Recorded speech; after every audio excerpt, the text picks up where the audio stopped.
But Jennie, it is that time. It's It is 8:01. 8:01. 8:01, as it almost always is when we get going here. So over to you to kick things off. Let's do that piece. So in line with the conference, here's the building that we'll be in on June the 16th live. It is, I think, familiarly, how do you say that? Known as the Oddfellows building. Currently, SAIT has its occupancy for our School of Digital Technology. And Craig, correct me if I'm wrong, but we'll be hanging out on that 4th floor up there. Magnificent space up there as well. But it is our photo for our backdrop. We like to take a moment, in fact, we consider a very important moment of our Friday mornings, just to stop and acknowledge our part that we have to play in advancing the Truth and Reconciliation Commission of Canada's calls to actions. And that is to acknowledge the land and the heritage of the land where we meet today. For those of us here in Calgary, it is the people of the Treaty 7 region, which includes the Siksika, the Piikani, the Kainai, the Tsuut'ina, the Stoney Nakoda, and the Northwest Métis homeland. SAIT acknowledges all of the people who make their home in the southern region of Alberta. We're always joined here by people across Canada, sometimes down into the States, and sometimes even further beyond. Yes, we see you. We love to hear from you all in the chat as well. So wherever you are this morning, thank you for just taking a minute with us to connect and acknowledge where we're coming from today. Thanks, Craig. Oops, first time I've muted myself here. Thank you, Jennie. I appreciate that. So thank you all for joining us this morning. Appreciate your flexibility from the last minute change last week. You know, these things happen over the last 2.5 years, so it's all good.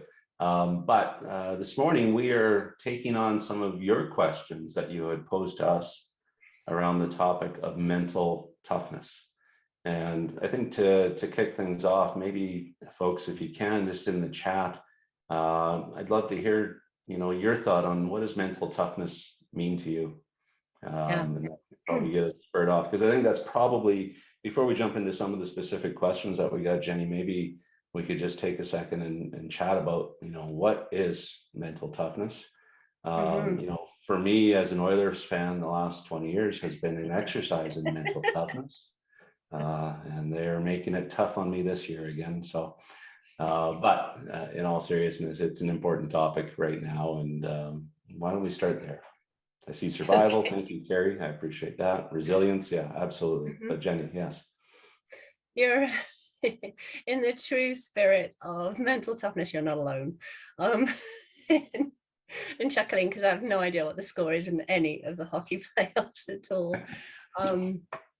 And I love what's coming up in the chat here as well. So spot on from the people who have offered that. And let's just noodle in this for a second. When we offered the Padlet the last time we were together, there was quite a bit of discussion, although it wasn't too discussion, but notes towards, is toughness the right word?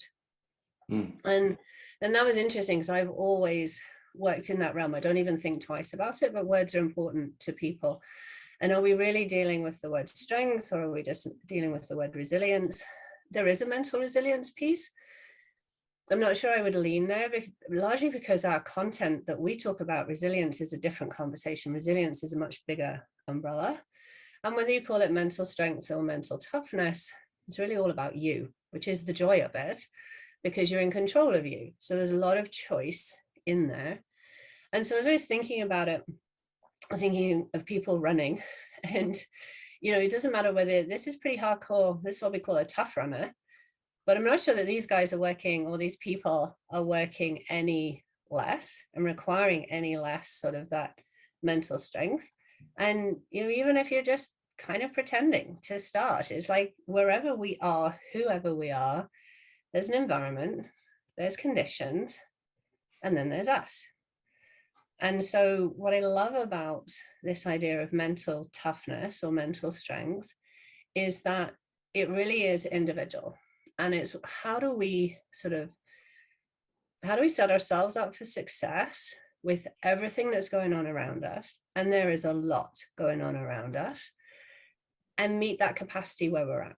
So it's about being the best that we can be within this space. And because it's about our minds, it really is within our control. So it's something that we can control and take action towards. If we don't like it, we can change it.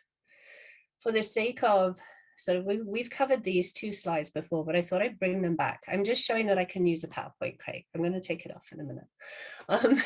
There are actually 4 different kinds of mental toughness that we talk about regularly.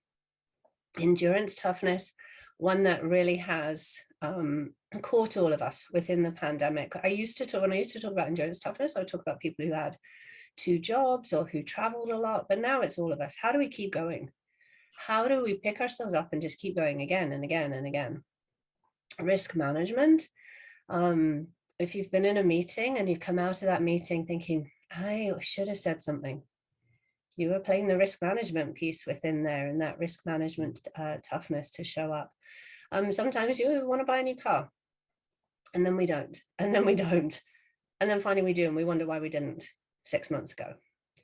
The critical moment, I think, is one that's really key to people, and that's often in conversation. Craig, you and I, we start a conversation, and for some reason it escalates, or for some reason we find ourselves on the spot. Critical moment toughness might be if you're giving a presentation and somebody asks you the question that you didn't prepare for. How are you going to handle that? What are you going to do? And then turnaround toughness, that's the one that gets confused with resilience. How do you bounce back? So you didn't get the promotion that you applied for. You didn't get the job that you went for. You came last instead of first. A lot of it's connected with sort of athletic stuff too. And so just for sake of sort of framing the conversation, we can go beyond, but these are the common areas within that conversation. There's a lot of Jennie and more PowerPoints than we've ever used on a Friday morning. So we'll get rid of them. That's good. No, it's great. And so I think there's a couple things here that I'm seeing, and you say the chat is great. And just to pause for a second, folks, please do throw your comments in the chat. We love seeing what you have to say. If you have specific questions, please pop them in the Q&A.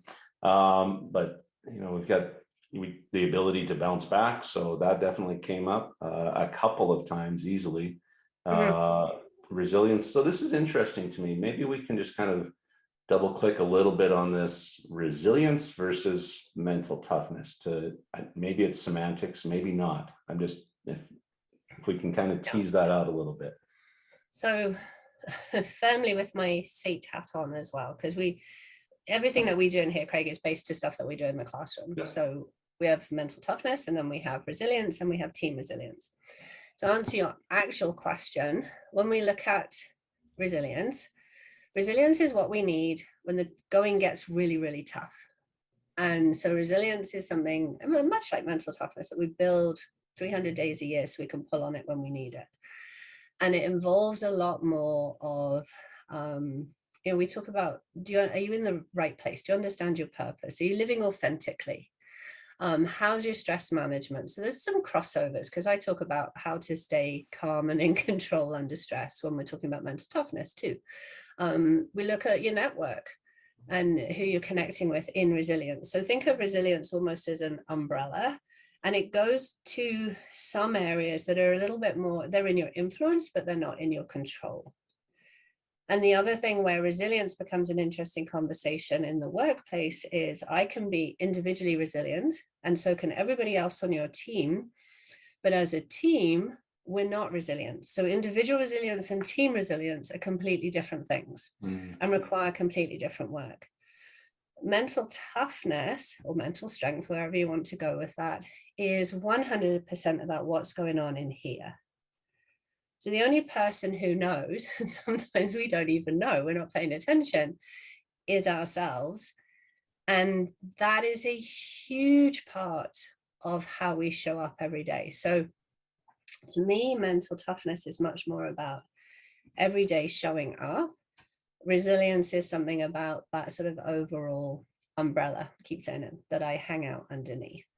Yeah. And within that mental strength, I love offering people this, when you think about the best day that you've had recently, and you think about the worst day that you've had recently, and then when you stop and get really real and say, how much was my mindset connected to those 2 days? It's huge, which is cool Yeah. because now it means we're in charge. Great day, bad Yeah. day, it's up to me. Yeah, it's also often your reaction to the situation as opposed to the Cool. situation itself, right? Yeah, 100%. So some of the questions, and we got some great questions the last time You do. through. I think the basic one that stood out for me was, what are the best ways to develop my mental toughness? Mhm. Well, number one, it has to be continuous. So your mind is a muscle. And so, listening to what we say today, we'll get into some of them and you think, yeah, that's cool. And then you forget and then you don't do anything and then nothing changes. So you have to kind of be on your own case every single day. And the other piece is knowing what you want or what you need to change. So in most cases, you just nailed it there. Hold on, Friday morning. In terms of it's our response, it's how we see, is our perception first of all, and then it's our response based on our perception. And our perception is our window on the world. Sometimes those windows need cleaning, and that requires us to stop and take a peek and see what we're thinking and how we're lining up. And we do that, we do it with people all the time.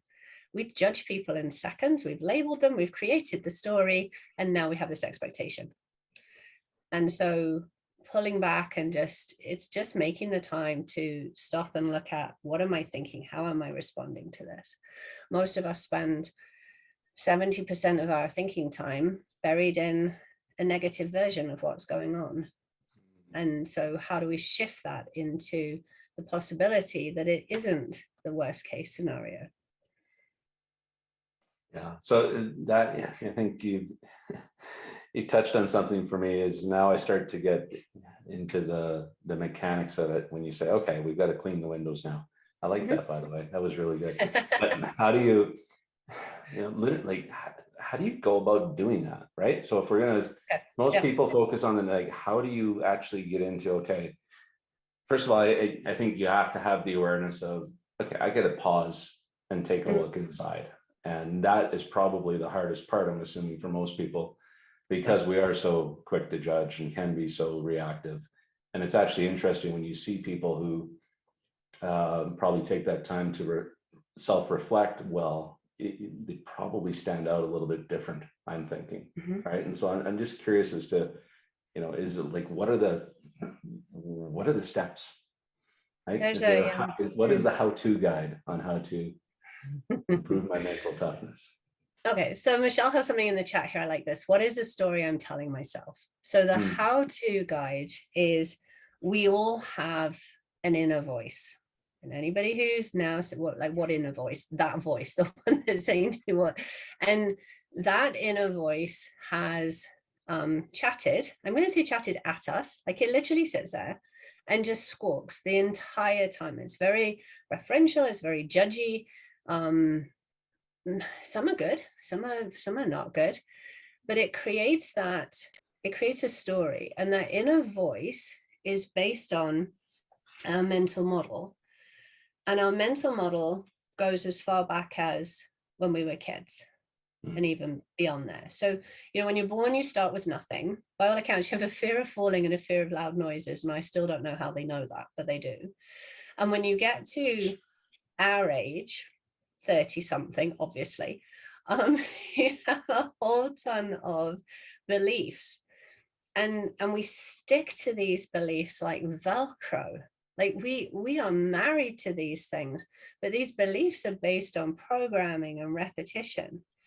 And so what you hear people saying are basically stories that have been created, but they're using that to frame their perception. And so you end up with what's called scarcity thinking. So a lot of that inner talk says, I'm not good enough, I'm not smart enough, I'm not fit enough, I'm not relevant, okay, I shouldn't be here. And when you start telling yourself that story, the brain isn't actually all that clever, because the brain magnifies what you're thinking. And now you've created this into a reality that just simply isn't really a reality, because you let the artist tell the story. And so a lot of anxiety that builds, anxiety is a perceived threat. And it's because we've created this the perception is the threat.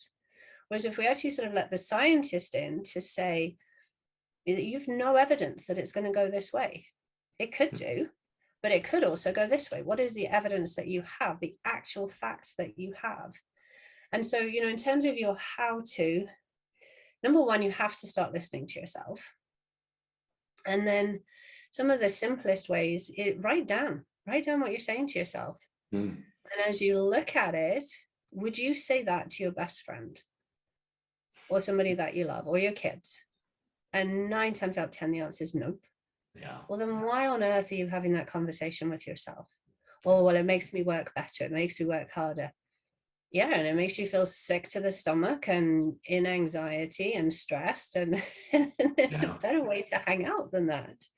And you can, it's always about being better. Like, we all want to look to improve. We all want to hit a different goalpost, but we don't have to do that by beating ourselves up, hanging out in this box of shame and guilt and judgment. Like, that just actually holds us back more than if we took the action.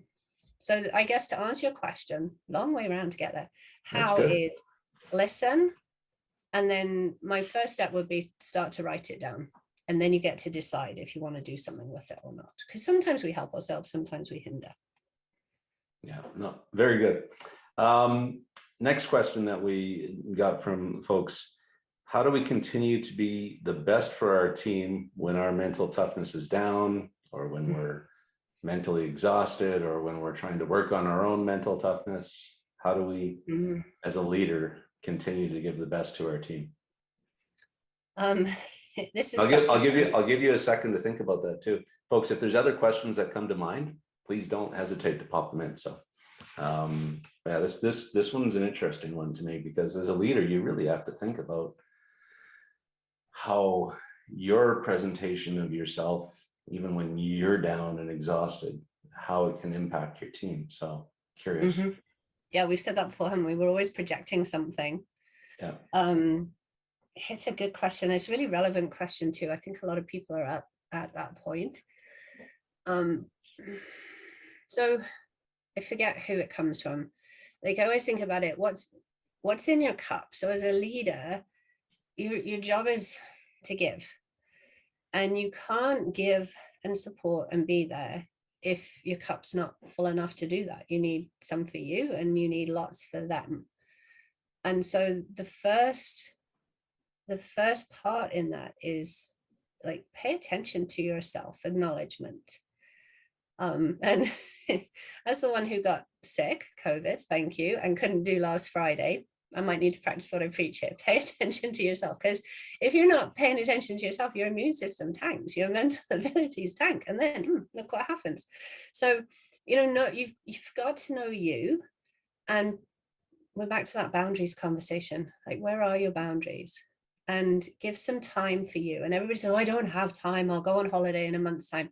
I'm not talking about days. Well, some people need days. Like, if you need your holiday, take your holiday. Give yourself that space to recoup and catch up. But often it's just some time in the day. Like, can you do one thing a day for you?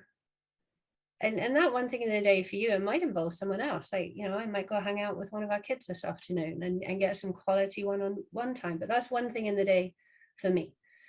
And then, we just talked about that sort of inner critic and stuff.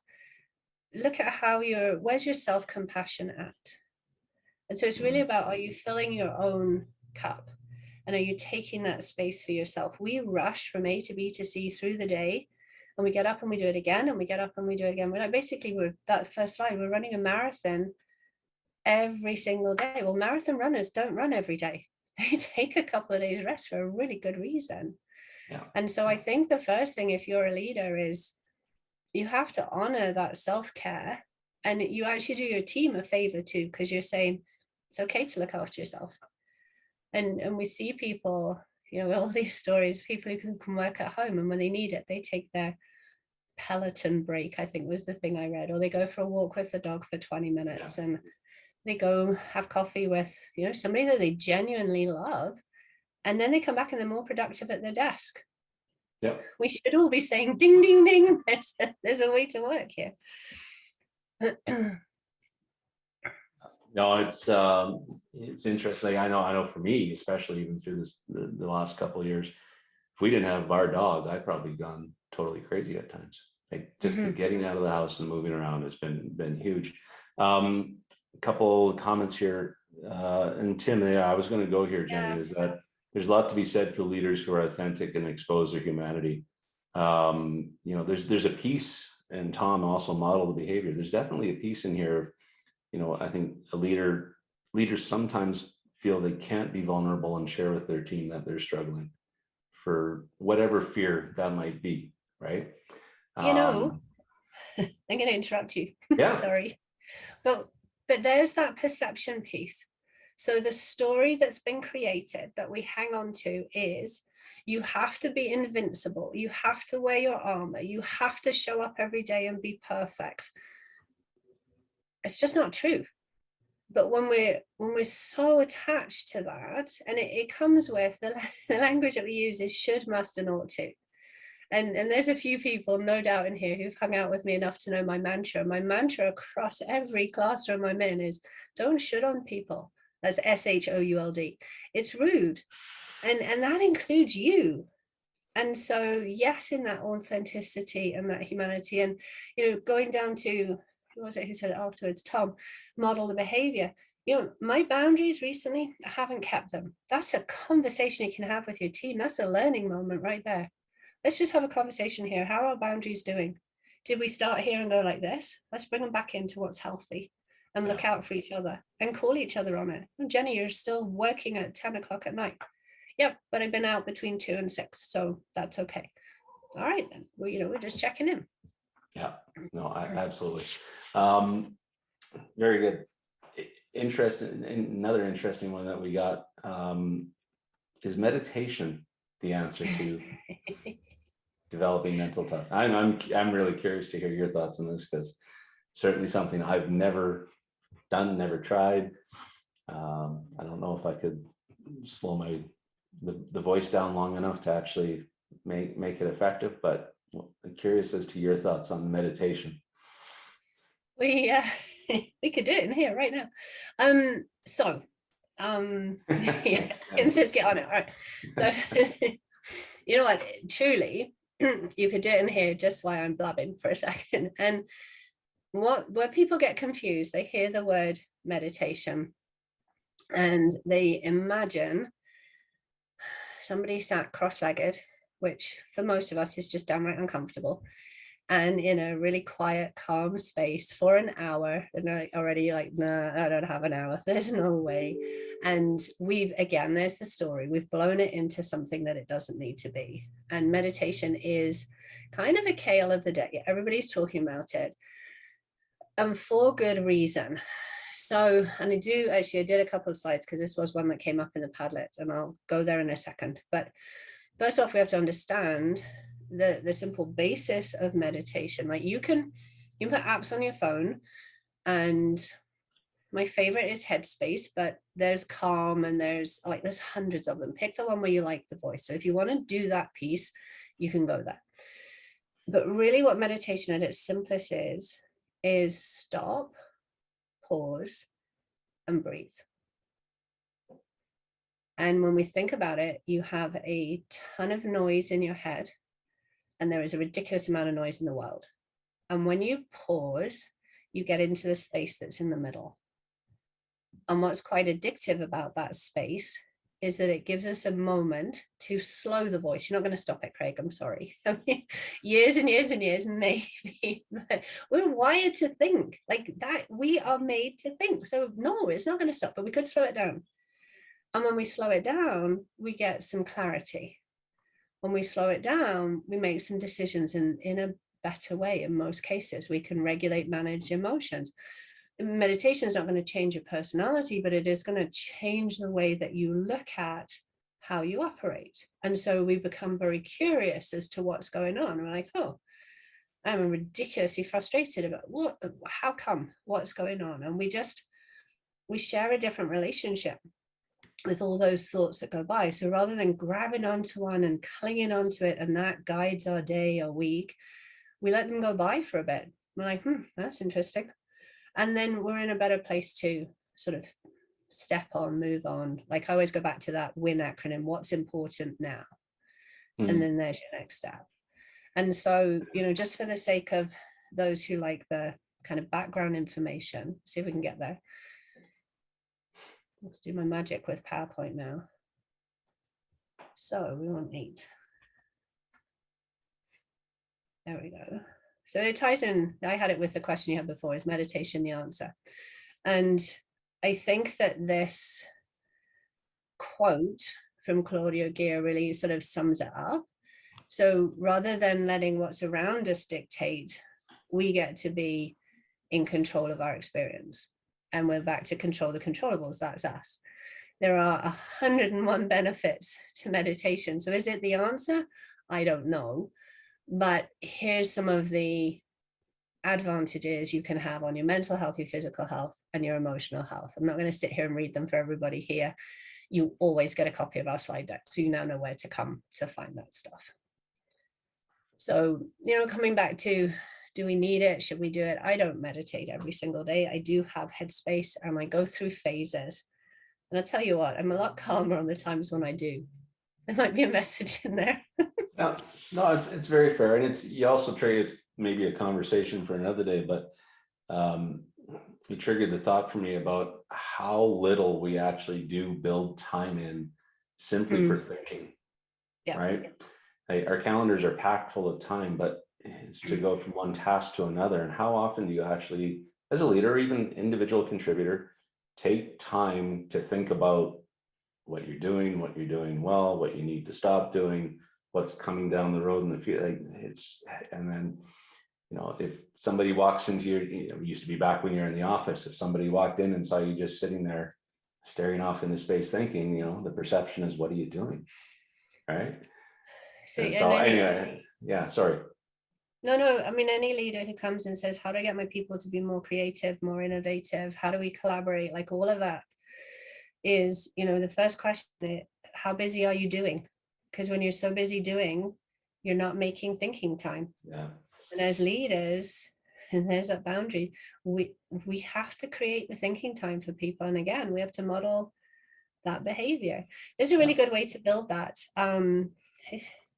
So what were your sticky points in the day? So at the end of the day, before you close your computer down or you leave the office, however you're working at the moment, just grab a book or a post-it note.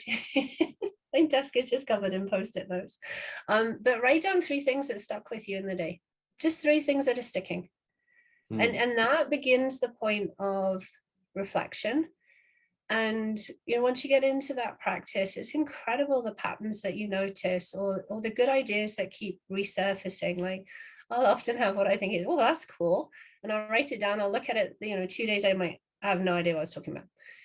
But other stuff, I'll be like, hi, actually, we can build on this, and then it becomes a noodle, and then it maybe becomes a something. But it wouldn't have happened if I didn't stop and see what was sticking. And even that act of writing it down too sometimes just gets it out of your head in the moment, right? So you can move on. Question from Aaron here in the chat. Can you speak? And I think this goes back to our conversation a little bit earlier about, being able as a leader to be vulnerable and share with your team that you're struggling or whatever it may be. But can you speak to the balance of authenticity and vulnerability and so-called appropriate boundaries in the workplace? What advice do you have for negotiating the line between being honest about where you're at and giving too many details on personal issues? About... Yeah. Well, at what point do we overshare? And everyone's going to handle this one differently. And in hiding in the crevices back there, there's a really good sort of adage around it, and I cannot remember it right now. So I think that the key is know yourself and know your people. And if you're the leader in there, it's really watching the cues that are around you. So the first bit I come back to, how overextended are you? And by overextended, we're under stress or we're under pressure, or we're really feeling that piece. And I think it's healthy to talk about it. But I think for everybody, I was going to say for leaders, but I think for everybody, It's I'm struggling with this at the moment, or I'm really finding this difficult to wade through, and here's what I'm going to do next. Comes back to that, what's important now, and here's what I'm doing next. Because when we just dump, we kind of we share the negativity. Here's the difficult part in this is emotions are very contagious. And so if we're constantly venting or dumping, people get very tired of that, and that's exhausting for them as well. So we're actually taking our team down. But it's important that we're authentic in that piece. And so I would reflect first and own it, but then add and here's what I'm going to do. If you have an oversharer, how do you navigate between that? And people overshare when they need to be heard. So I think, the first part is offering the empathy. And if it's a one and done, that's somebody who really needed to be heard in that moment. If it's a continual stream of my life is awful, then we've got that empathy piece, but our next step is how can you help you? How can I help you? And how can the organization help you? And then we've got that productive piece again from there, because the mistake that people make is, okay, I need to be authentic and vulnerable and talk about all this stuff. Well, you don't have to. It's a choice to start with. And we're not always all, it's not always all bad. So we can share the good too. Yeah, no, that's good. I'm just watching stuff flowing past in the chat here. Yeah, going back to the thinking piece, I think that, Tom, is what you're touching on here. I'm sure there's a bit of guilt that I'm not doing something and producing results. Then if that's the case, am I wasting time? Yet I'm really good at telling people to do just that, to take the time to think. It is so funny how leaders will, there's I don't know, hypocrisy isn't the right word, but I think that's kind of where, and I go back to your vacation comment earlier too, Jennie, right? We wouldn't have the slightest problem telling somebody on our team if they've, struggling with recovering from COVID or whatever it might be, take the time that you need to take to get well and rest and do what you need to do. Yet when it comes to us, no, it's okay, I'm the leader. I'm going to power through, right? Take the time to think. I want you thinking, strategizing, right? Yet if you're the leader, it's fascinating, this dichotomy between being the leader and trying to model. And I don't know, there's a conversation in there somewhere, but there's definitely other questions that, right? Yeah, do as I say, not as I do. Absolutely. It's just, I find it fascinating. So some other questions that we got, tips to build and sustain mental toughness while we take care of our team, or I guess also, how do you support your team in developing their mental toughness? I think are the two that you can kind of put together there. Yes. So mental toughness, it's individual, it's personal.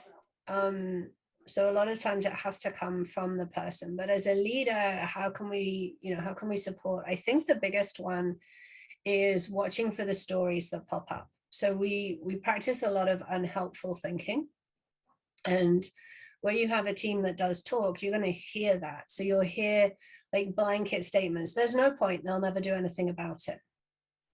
Do we know that? Do we have evidence to that? Yeah, well, they didn't do anything last time. Okay, what was our approach to last time? How can we change it this time? So watch for the stories. Another story might be, I can't do that. I don't have the positional power to do that. Okay, so how can we support that? Because that's a story that we've created. You need this positional power to make it happen. Sometimes we need the support of somebody with a title. Some organizations run that way. They have that culture. So, okay, as a leader, be that person that supports them. Like, get behind and support your people. Look at where control is hanging out. So people like to be in control, and they like to be, is that an autonomy piece? So as a leader, do people have the right amount of autonomy? Are they self-directed to the extent that they can be? We often forget that, we've said this so many times, Craig, these are adults that want to do their job well. So let's be in that conversation rather than a directive conversation. I think the biggest thing you can do for your team is pay attention to them. So in your one-on-ones, listen, like really listen to your people. And that means you have to be present yourself. So close your email down, close your teams down, swivel your chair 100% and pay attention. Or make sure you're staring at the camera still. Right? That's Fair still one of enough. the Yeah, toughest absolutely. things through all of this, right? Is Yep. even this I still find so weird because you're here and I'm looking at you anyway. But I'm not, I'm here actually. yeah, no, fair enough. It kind of, we didn't get this question, but something you said there made me think about it is, can you tell if somebody's mental toughness is down, and can you tell somebody that they've got to improve their mental toughness? There's two really different questions there. Can you Well, tell it's interesting, right? Because if you go to the doctor says, hey, you got to lose weight, you got to change, but do they ever tell you, you need to improve your mental toughness? Right. So yes, there's two questions in there. The first one is, could you tell me, Craig, you know what, your mental toughness is down? So I'm going to answer the first question, coming back to that one. If you know your people, if you and I were chatting and everything you said was negative, I would know that you were slightly off, because you're not a negative person, period. So there's the pay attention, and the body language changes. And you can see these differences in confidence. Everybody has self-confidence. And those who are happier with themselves, their self-esteem, self-worth is good, their self-confidence is higher. And those who don't like themselves as much, their self-confidence is lower. But we all have it, and it wavers all the time. But sometimes we knock ourselves down continuously. So if you're paying attention, you can hear that in people's language, and you can see that. If you have somebody who carries that mental model that when life isn't good, work harder, now they're pushing themselves to extremes. Yeah. Well, if you're not picking up on that and asking the questions, you're not really supporting them if that's not their normal behavior pattern. So can you notice if somebody else is? Absolutely, 100% you can. Can you tell them? I think that depends on the relationship that you have with them. And I don't think it sounds like you need to improve your mental toughness. I'm not suggesting you would say that. Yeah. But I do know that you might say, Jennie, is everything okay? I don't normally hear you speak with such a pessimistic or a negative or a, from such a less positive angle. It doesn't seem like your normal self. What's going on? I like that. That's it. Yeah, that's good. You have to know your people. For sure. And that, to your point, I think might be where a lot of leaders, organizations are struggling right now with this whole, where we've been for the last 2.5 years. As well, we get glimpses into your backgrounds and the occasional cat jumping up on the desk, or the dog barking, or the printer going off in the middle of your webinar, so you quickly shut it off. We're getting some of these glimpses into people's lives, but are we have we truly connected still? And so and now you're getting into this mix of, some are still remote, some are hybrid. How do you not favor the people who are present? And how do you, there's so much, and I think that's where some of this complication, that I think this period right now that we're going through in some ways is more difficult than the last couple of years have been, when it's been so cut and dried as to where you can be or not be, if you've been in those roles where you haven't been required to still come into the office. And so there was a comment question that we got that was an interesting one, might be a good way to kind of take us into the end. But do you think the pandemic has brought the gotcha effect back into vogue? People are looking for fault instead of looking for what's best or right.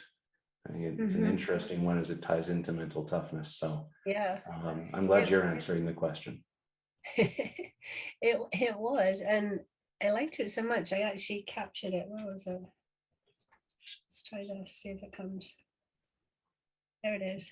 So that's word for word what was on the Padlet when we asked you as an audience. And initially, when I first read this, I'm like, okay, I wonder if that person is overextended themselves.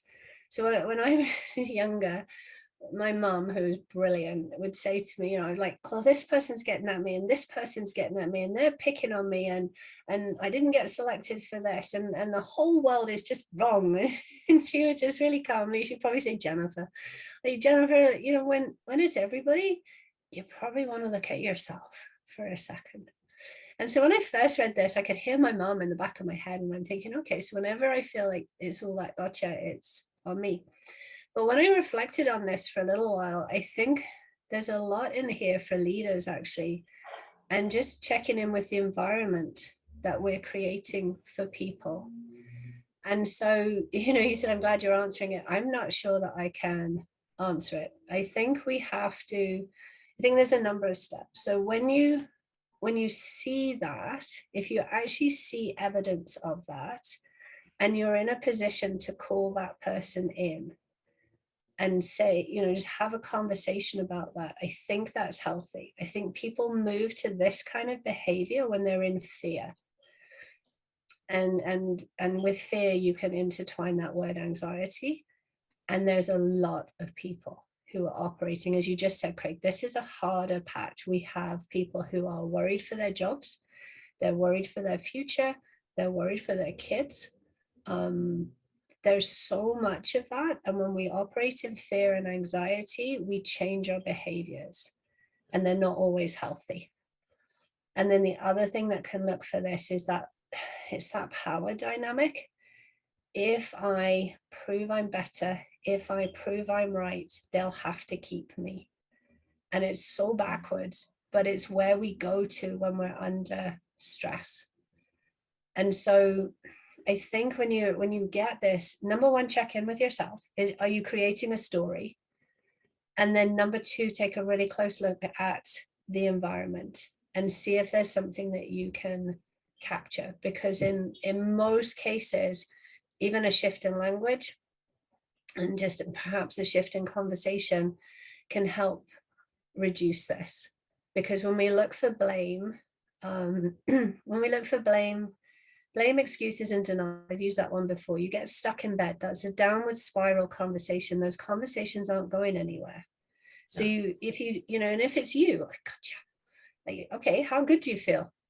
Maybe good for a second and then no. Whereas when we start to look at, okay, what's our ownership, accountability, responsibility, like how are we going to move forward?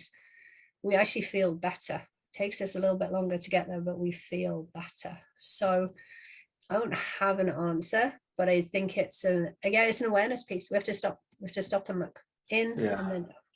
Yeah, and I think that for me is what it triggered, is just, you know, just to be cognizant of it, right? Mm-hmm. And it does, like there's so much wrapped up in that one around the last couple of years, politics, conflicts around the world. There's so much, it feels like there's so much going on right now on top of everything else. So I can see why people, you know, you got to be brave and make the right decisions for yourself. And that self-awareness is, I'm jumbling a lot of stuff together in this last thought here, but it's, it was a really interesting comment that we got. And I just thought it was an important one to try and take a look at. It is. And I'm going to add one more thing. So I think you caught something cool in there. For those wondering, that's the school bell in our back garden. And that is, as leaders, you get what you tolerate. And so if you are seeing evidence of this, don't tolerate it. Okay, capture that. What is going on? Because that's a choice, and choices make culture. And this kind of environment can go to a toxic culture so fast, and it takes ages to rebuild it as well. So and pay attention again. Yeah, that's the mantra for today. Pay attention. Pay attention. That's good. I'm going to pop a quick reminder in the chat, folks. If you're liking what we're doing here and you want a chance to experience it live, face to face with others who are in the chat who have registered to join us, we will be taking this live June 16th, and it will be a full active day with Jennie and Gina, who I'm back with here next week to talk about conflict, and Ela, Edgar. We got a tremendous day planned. But Jennie, it's that time for your big idea. The one big idea. My of the big day. idea. Your big idea. Yes. All right, what's my big idea? The big idea What's for your big today idea, is- Jennie? Actually, this is a very Jenny big idea. It should have been pay attention, I think, but a really 50% is down. I actually think it's 90% you choose the kind of Friday you're going to have today. So own that. Okay, how you respond to everything in front of you, how you look at it is 100% in your control. It takes just as much energy to build as it does to tear apart. So have a good day is basically what my big idea is for Friday. We always leave you with 2 things that you can do. So I actually mentioned this earlier. There's that space, noise in your head, noise in your world. There's a space in between. We want to listen to that space. So 2 ways. Here you go, Craig. You can meditate today. I'm going to make it possible. The first one that we use, you see some numbers at the bottom of the screen. These are what we call a holding breath. So the first number is the count that you breathe in for. The second number you hold, and then you exhale. Notice that the exhale is always longer than the inhale. 3 of them, it's not even going to take you a minute. And I promise you, your shoulders will come down. And actually, if you're counting, your mind will slow down a little bit, as always, as well. I do encourage people to, hit a red light. Don't look at your phone. Take a couple of deep breaths. Your brain will thank you for that one. And the other one you can do is what we call 4 square. So find a square, portrait, but it's square, rectangle. Breathe in, hold it, breathe out as you come down, and then along the bottom, smile. And even if you don't feel like smiling, literally grin. And what happens is you change the chemistry. Every thought that we have, there's a chemistry attached. And when we smile, we dump that happy chemistry in there. We feel a little bit better. Another day, I'll tell you how to do that with a pen. And you don't actually have to smile. And then the second thing to take away, and I think we mentioned this earlier as well, is where's your self-compassion hanging out for yourself? So you guys will get a copy of this slide deck. You can have a look at it, but just take a look at what your inner voice is saying and check in. You deserve to give yourself the best of you. And when you can do that, you're going to be able to give so much more to other people. So there's a little exercise there that would just helps us to be kinder to ourselves. And then that has that ripple effect on the people around us. And as always, 3 questions that turned into 4. I'm apparently not very good at questions, but there you are. If you want something to noodle for your Friday as you storm ahead to make it great, you can smile. That'll change your chemistry that Jenny apparently can't think, and you can pick any 3 from there that you like to contemplate. So there we are. That's our takeaways for today. And as Craig said, I won't be here next Wednesday, but my fabulous colleague Gina will be. The last time we all had this conversation, it was 3 of us. It was an excellent start. So I'm excited for you two to carry that one on. Yeah, as am I. It's going to be fun to make sure I am saying Gina and not Jenny. And looking forward to that. Yeah, so we'll be back then, and then we'll be gone for a couple of weeks. I'm going to take some vacation, and I'm actually going to go enjoy a 30th wedding anniversary, obviously with my wife. And we're looking forward to some time away, and we will be back in June, and really look forward to seeing everybody again next week, and then hopefully join us at the conference. We'd love to meet you face to face. So with we intend to drink 10,000 cups of coffee that day as we meet everybody face to face. Like, come and say hello. Absolutely. Jenny, as always, thank you. I appreciate you, and certainly appreciate everyone joining us. Have a great Friday, and remember, you're 50% responsible for it. So that's what Jenny 90%. said. Have a good one. Yeah. Thank you, Craig. See you. Take care. Take care, everyone. Bye-bye.